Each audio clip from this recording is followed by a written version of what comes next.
Morning, everyone. God of creation. Good song. God's world. Good title.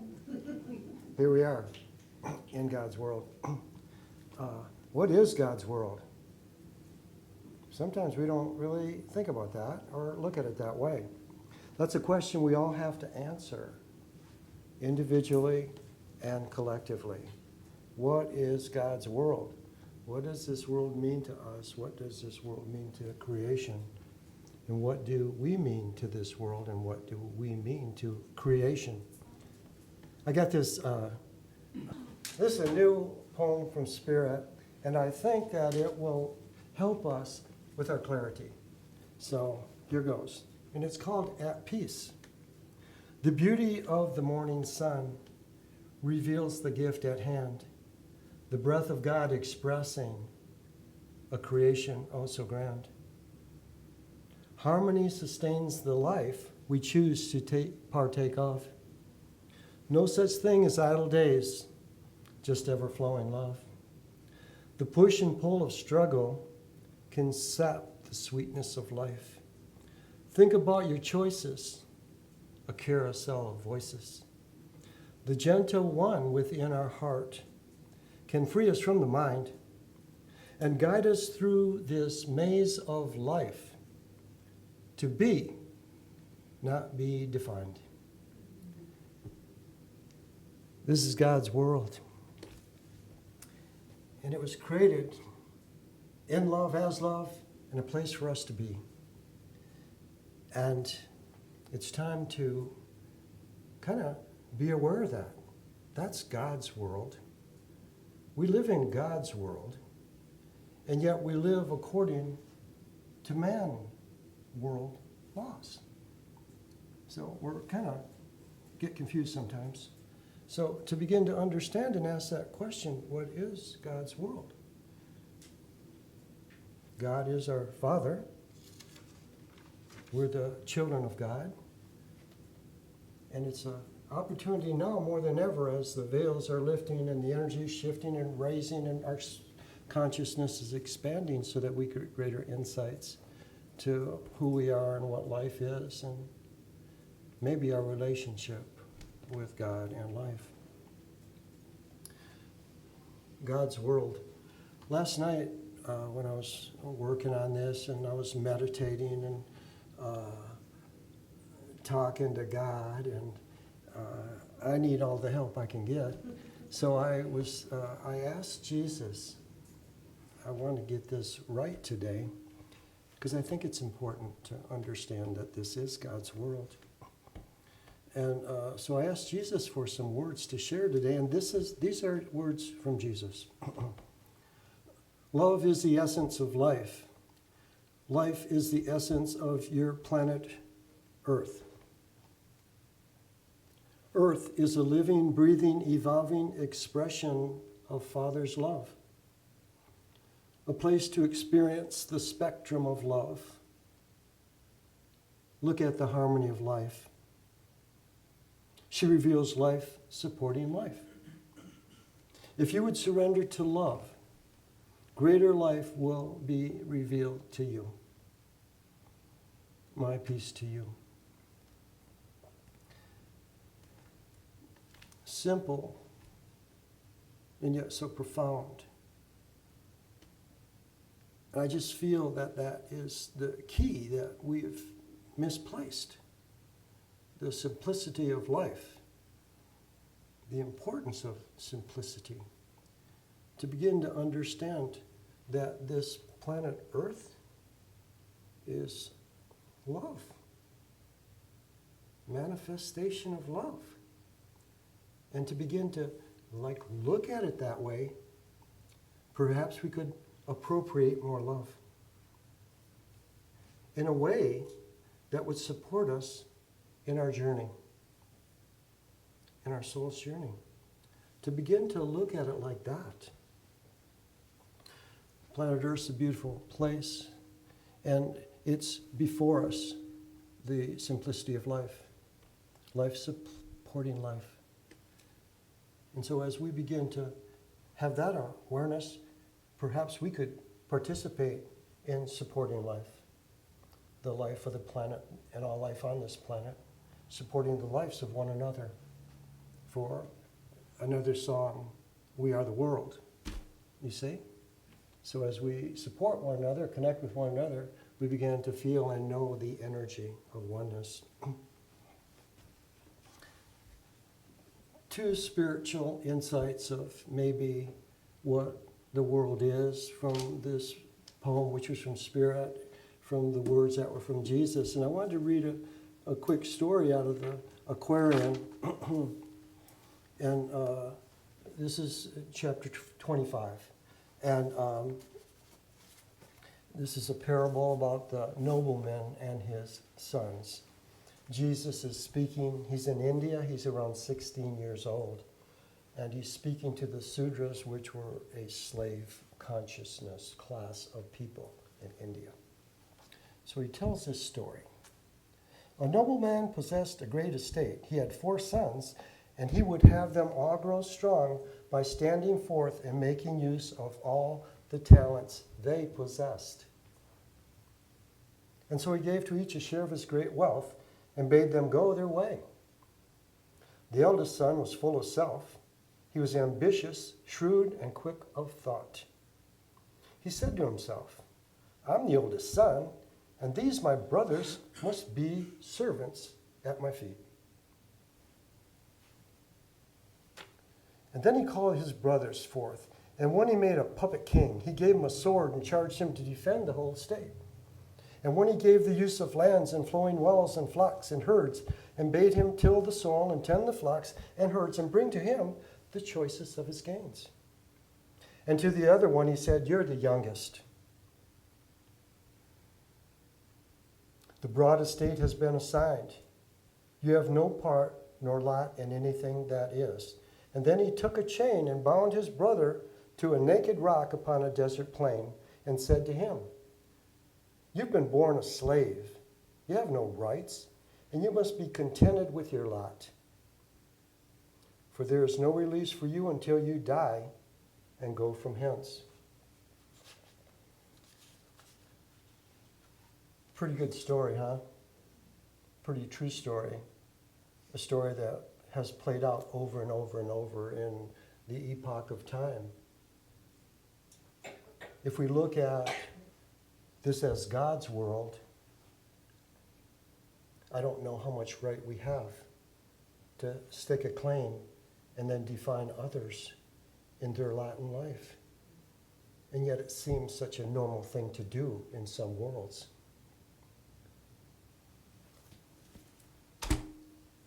This went on for a little while, but Daddy came home. Yay, God. He saw what they had done. To the first son who took control, he tore off his priestly robes, and put him in a prison cell. And he said, there you stay until you balance your lot in life. And to the puppet king, he threw the swords and broke all his soldiers and stuff and threw him also in a prison cell to learn his lot in life. And to the farmer, he says to the farmer, why didn't you help your brother? Oh, brother, why don't you help your brother? Maybe I was too busy working. So he took all that he had and just said, you're going to go out and live in the desert. I like that's pretty good. So he comes to his youngest son, and he finds him chained to a rock. He takes the chains in his hands, just breaks the chains, and he frees his son. He frees the son that was made a slave to go off into life and to begin to find himself. And these stories are parables, earthly story with a heavenly meaning, and who are we? And maybe the noble Father was God and gave us this beautiful planet to grow and develop our unique essence, the gifts that we brought to the planet. And how often have we been misdirected by another to do what they want us to do what they see us able to do. I think we're beginning to move out of relationship with God and the purpose of this planet and the purpose of our being here. To begin to understand that if this planet is made in love and we're to allow that love to teach us and guide us, we can allow that love to flow through whatever position we hold in life. To be kind, loving, compassionate, and be loving in whatever we're doing. From priest to worker. All are valued the same in God's eyes. And so as we begin to change our vision and begin to look with God's eyes, we can begin to see the God in all. The unique expression of God in each unique individual. And support their unique expression. And not fall back into, you can't do that because you're a girl. You can't do that. You're too young. You're too old. You see? We do this all the time. You metaphysical Christians don't. I know that, which is very cool. Because we're learning. We're learning that we are one. We're brothers and sisters. And as when one is helped, all are helped. See, these things are more than bumper stickers. This is the laws of the universe that we can work with, and they are simple. Just to remember in our conscious mind, when one is helped, all are helped. That's powerful, because don't you know we're going to start helping more? When one is helped, all are helped. It's real powerful. So to begin to look at what is this world? It's God's world, creator of this world. It's created of love, and the essence of love flows through this world to support each of our uniqueness. Pretty good plan? We got to stick with the plan. We got off track a little bit. So here we go. This is where we're at right now. What is God's love? What does that mean? And what's it mean to me? There's a term called heirs to the kingdom. Has anyone heard that? Heirs to the kingdom. Yes, we're heirs to our parents' estate when they transition or when they leave. See? So we're heirs to the kingdom. This is God's kingdom. This is God's world. So we are heirs to the kingdom. And so this is our inheritance. So what are we going to do with our inheritance? You see, we all have choice. How we're going to be a good steward with this inheritance. And in the Bible, it says we're to be stewards of the earth. To be stewards of the earth. Steward means manager. What? I'm supposed to be king. I'm supposed to be a ruler. I'm supposed to be a teacher. Do you see? And we can be all those, but don't forget, we're to be a manager. See? Manage this place. Look around. You know what? That's when we begin to exercise our higher consciousness, aligning with God. Look around. This is God. Don't you think God would give us guidance if we ask for something to do in our managerial position on planet Earth? We're to be our unique expression, but we're part of this big whole. And it's interesting because it's really easy to fall into myopic views of consciousness and perception. I met a man one time, supposedly highly evolved, spiritual teacher, and I was sharing with him that I didn't feel he was giving our group all that he could give them. You know, like, let's be on time. Let's honor who we are. He says, I'm not responsible for anyone. See, now that's a pretty highfalutin, esoteric thing. Well, I'm not responsible for anyone. Oh, okay. I can see where you're coming from. This is what I said. You know, we're not responsible for anyone, but we are responsible for everyone. We're not responsible for the individual expression. That's your blessing of life. You'll be responsible for your path. But in the big picture, you see, God's world, we're responsible to life. We are responsible to life. And it was an easy thing because I've heard that said in these teachers and stuff. Oh, you're not responsible for anyone because it's trying to empower the person. But that's just a step to another step. And if we begin to see this world as God's world, filled with love, emanating love, supporting our expression of love, we are one. And isn't everybody important?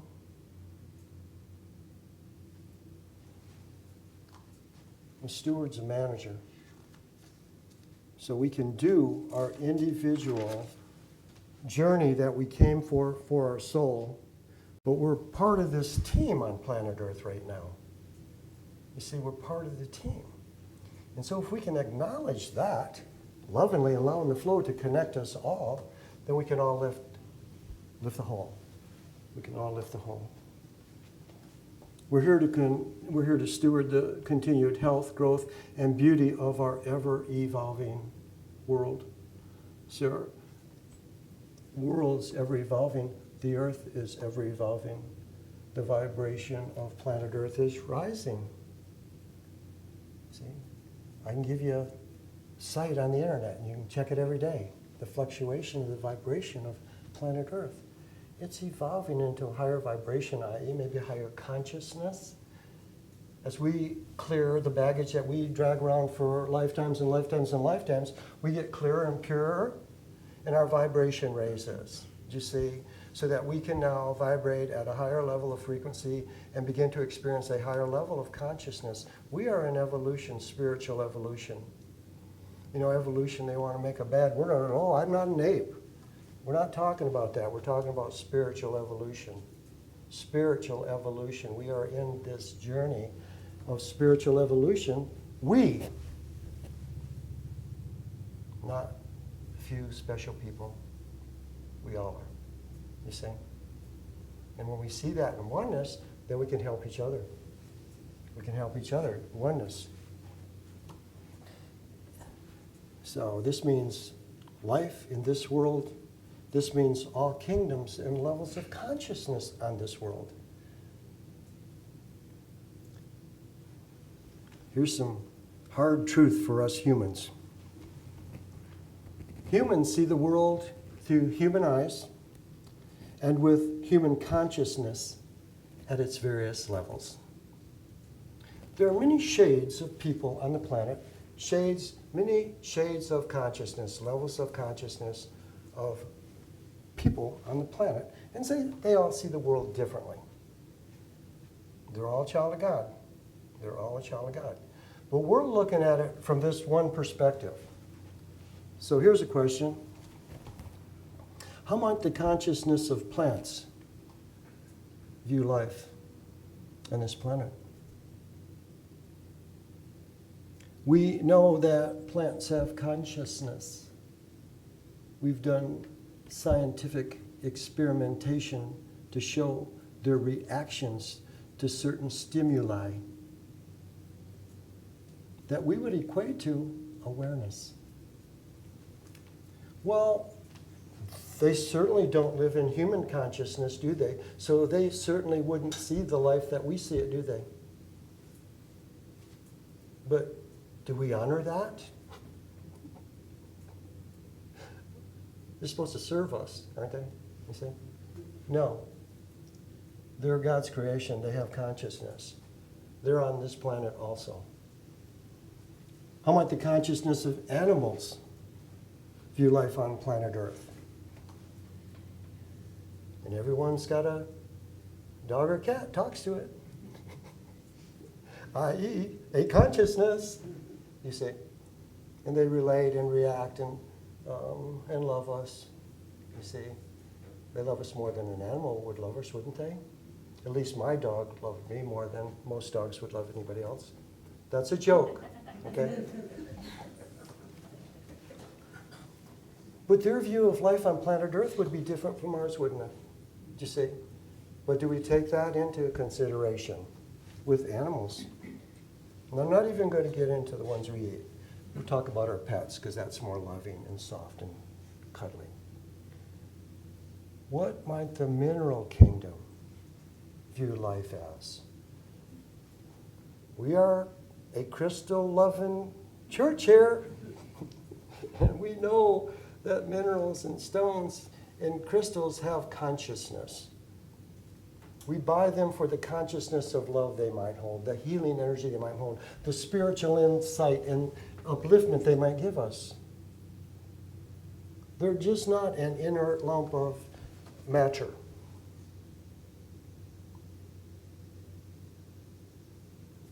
Don't you know that the mineral kingdom has seen a lot? A lot. And that's why we work with them and connect with them, and they can give us information and insights in our life and life on planet Earth. And what about all the angels on the planet? They certainly view this planet and life on this planet differently than the humans do, wouldn't you say? Maybe even from a higher perspective. I know that everyone here believes in angels. And I know that all you guys out in cyberspace believe in angels too. Or you wouldn't be watching us. How's that?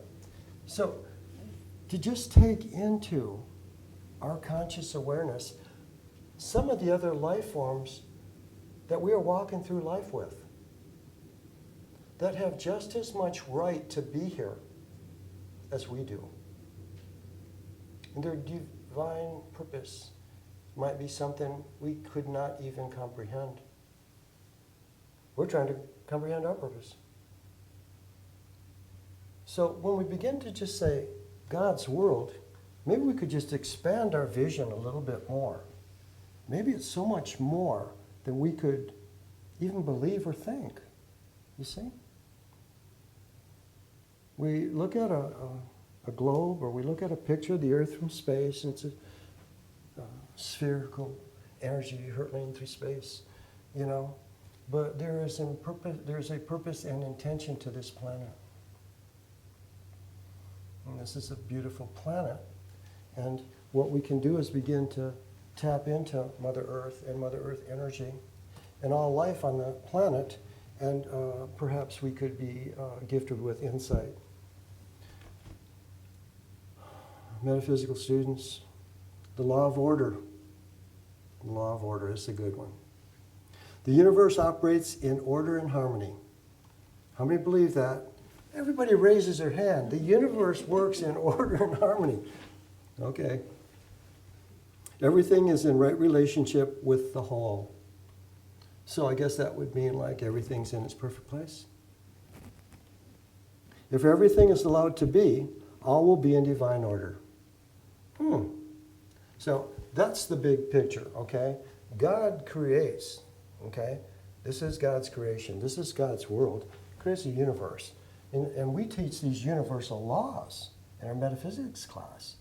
We teach these universal laws to understand our relationship with creation, our relationship with Creator, our relationship with ourselves, with our life, so that we can be informed to make a more loving, compassionate choice.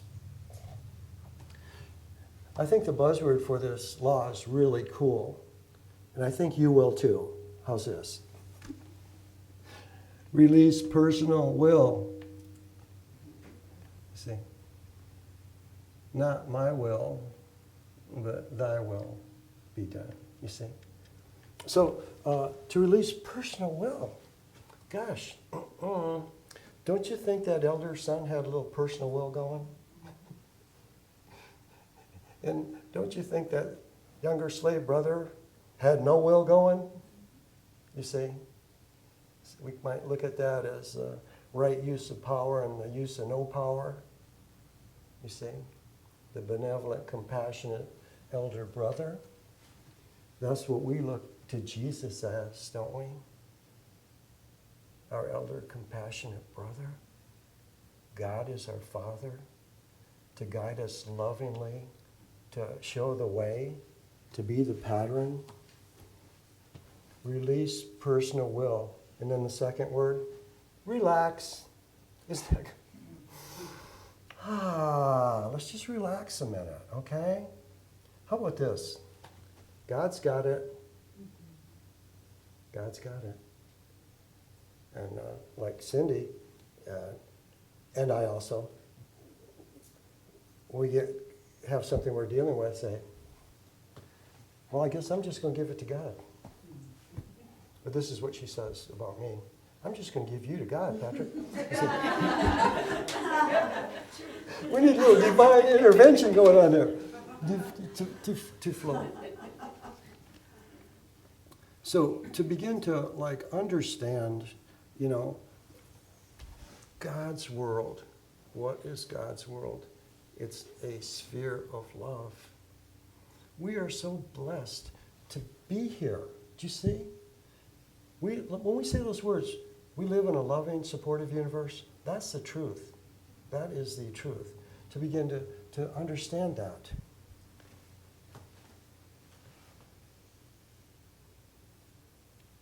We did Tuesday nights have been very enlightening around here.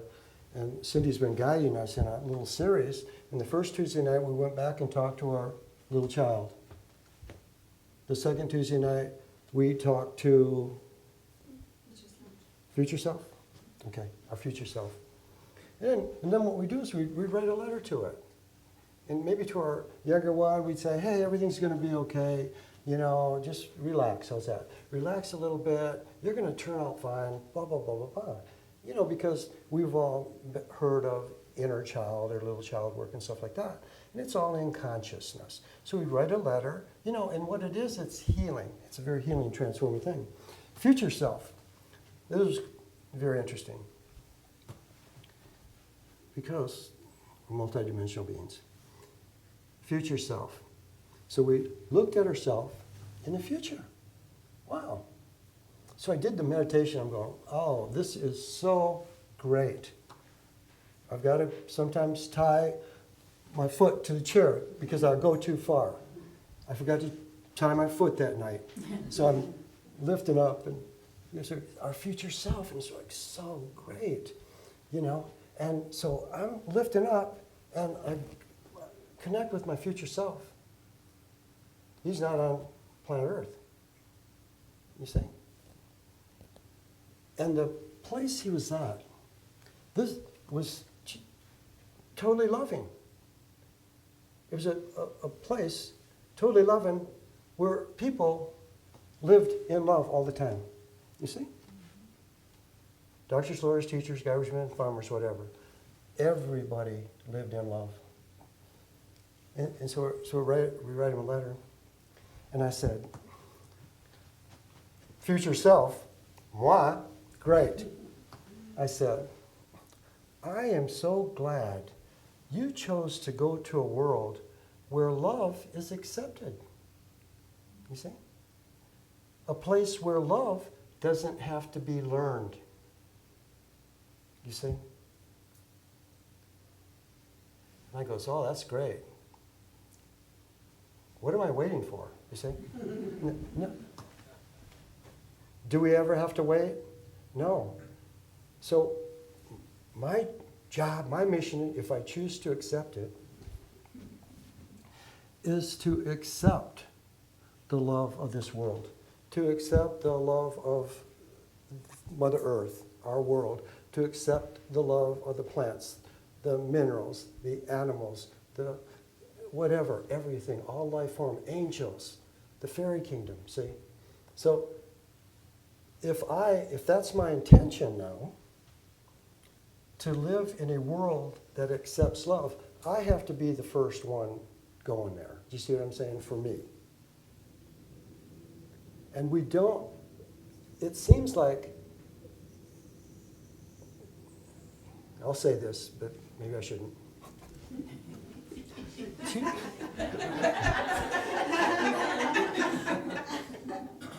See? Too many people wait to get to heaven. But we can have heaven on earth. That's right. And do you know who told us we had to wait? God didn't tell us.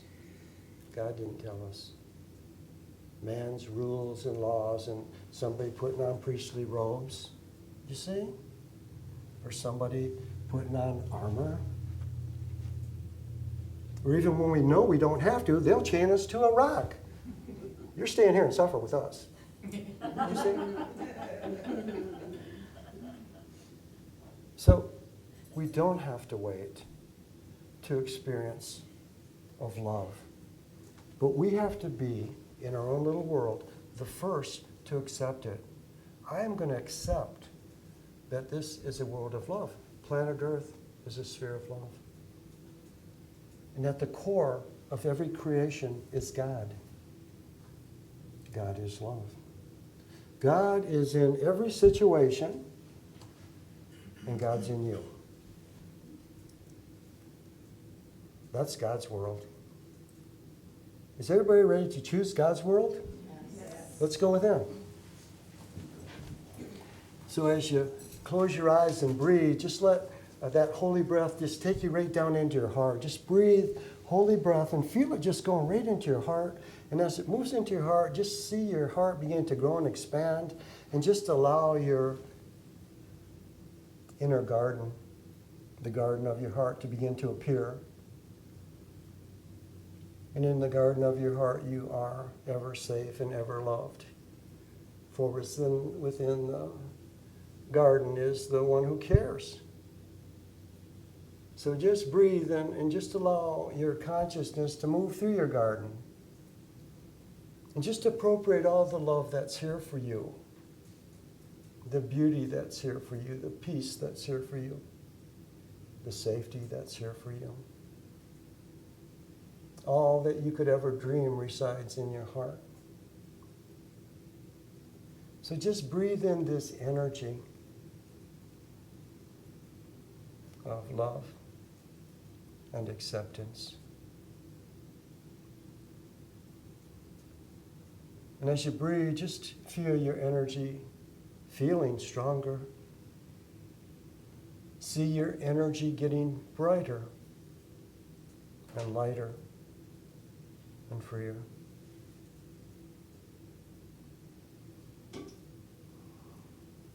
And this is who you are.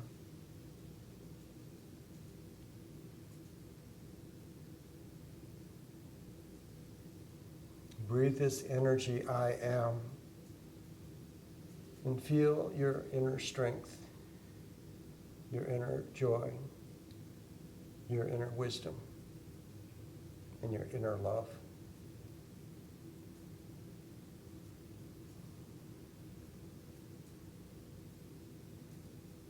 Know this energy. This is who you are. If there is a situation in your world now, I want you to go there in this consciousness.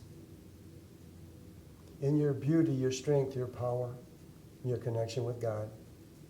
Move to that situation. Be aware of your truth now.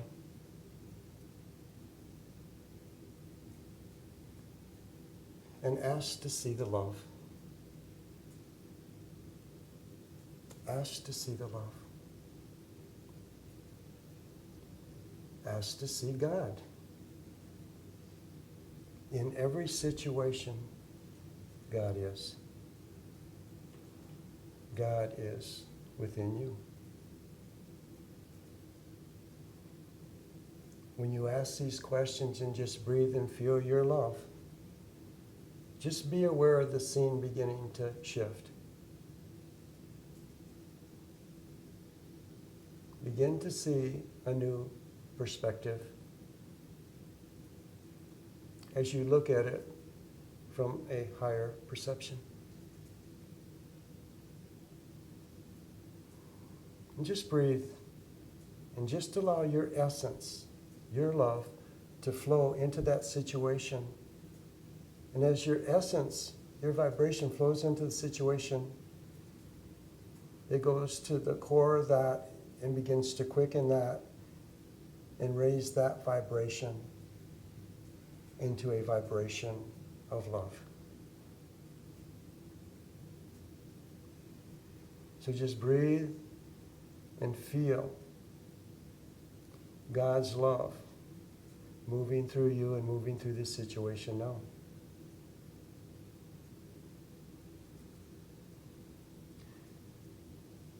And just let it go. As we know the law of divine order, we now release our will, relax, and surrender to God's will. So just breathe and feel how loved you are, the unique expression of God you are.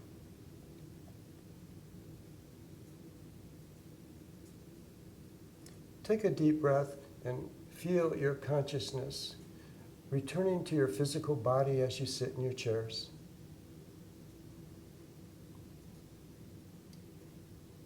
And as you sit in your body, in your chair, just send a little love to your physical body. Thank you for being the vehicle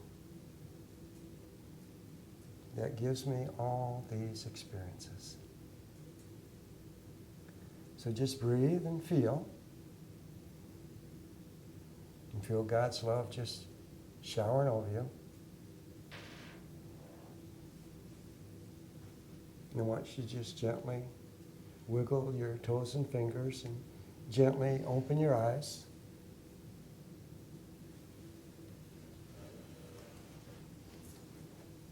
Look around the room. It's even brighter than we started. I know you can see it. God is in every situation, and God is in you. God wants you to be you. Yay, God.